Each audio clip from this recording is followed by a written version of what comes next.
Perkenalkan, nama saya Sigit Saputra dengan NPM 18.1.3.00009. Assalamualaikum warahmatullahi wabarakatuh. Perkenalkan nama saya Yusril Diansah dengan NPM 0020. Perkenalkan, nama saya Ahmad Riza dengan NPM 18.103.03.0013. Perkenalkan, nama saya Riko Wardana yang berada nomor 4, NPM 18.103.03.0028. Ya, di sini saya akan menjelaskan apa itu user acceptance test.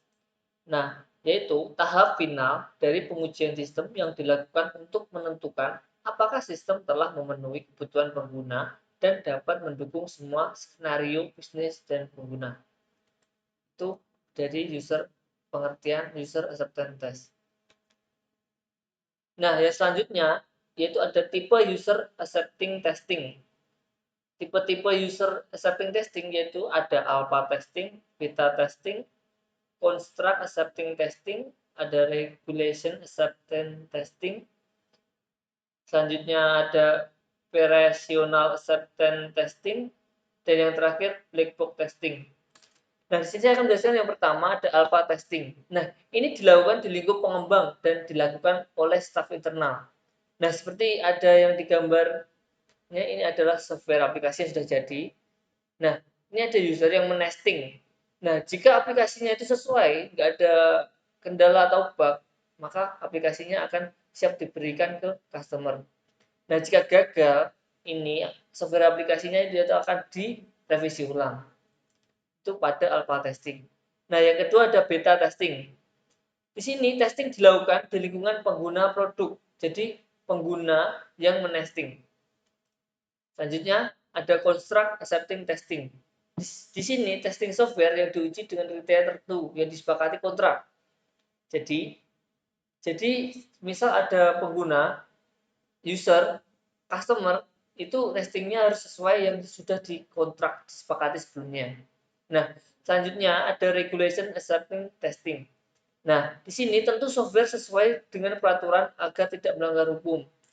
Di sini menesting agar tidak melanggar hukum gitu. Selanjutnya, operational acceptance testing. Nah, di sini testing itu menguji alur jalannya software berjalan sesuai alurnya.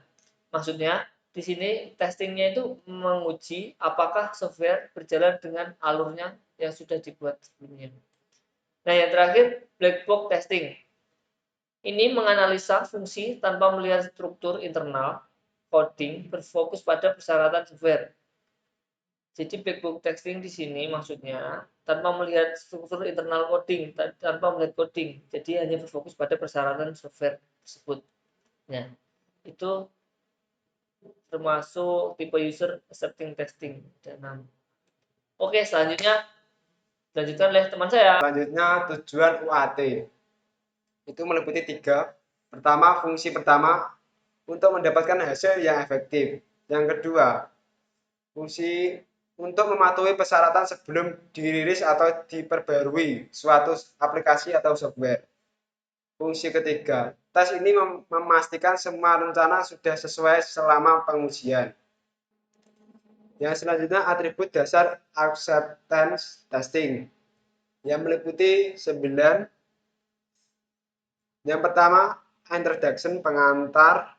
Yang kedua, acceptance testing kategori test. Yang ketiga, lingkungan operasi atau operation environment.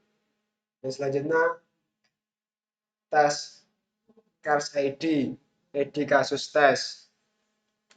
Yang seterusnya, tes title, judul tes. Yang selanjutnya, tes objektif. Yang berikutnya, tes prosedur. Yang ke-8, tes model. Yang 9, resource, sumber daya. Materi selanjutnya adalah langkah melakukan UAT. Yang pertama ada perencanaan user acceptance test UAT, yaitu adalah tentang menguraikan strategi untuk tes UAT harus dilakukan pada produk yang akan dibuat. Ya, di sini itu tidak ada strategi khusus. Yang selanjutnya adalah perencanaan user acceptance uji kasus. Ini adalah setelah melakukan tes tadi itu diuji ya kasusnya atau programnya. Yang ketiga pemilihan pelaksana UAT ini adalah orang yang melakukannya. Yang nomor 4 adalah melaksanakan uji kasus. Di sini adalah setelah melaksanakan UAT tadi kita harus melaksanakan hasil dari UAT tersebut harus diuji lagi.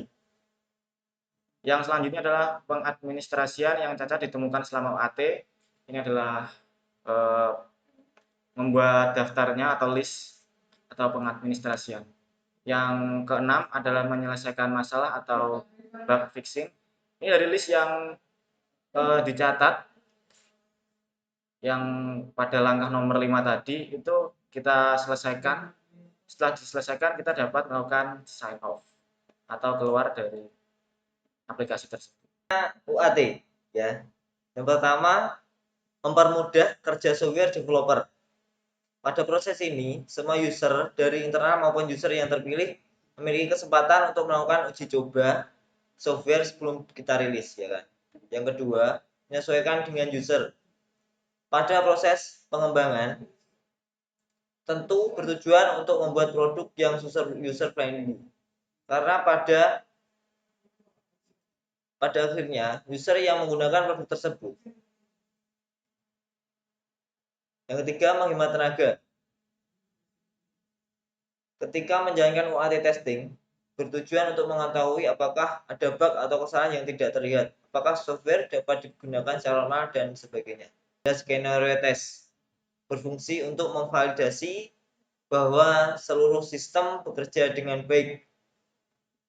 Skenario ini disiapkan oleh product owner, business analyst, atau bahkan pengguna. Skenario itu apa ya? Seperti alur jalannya software itu sendiri. Ya, terima kasih.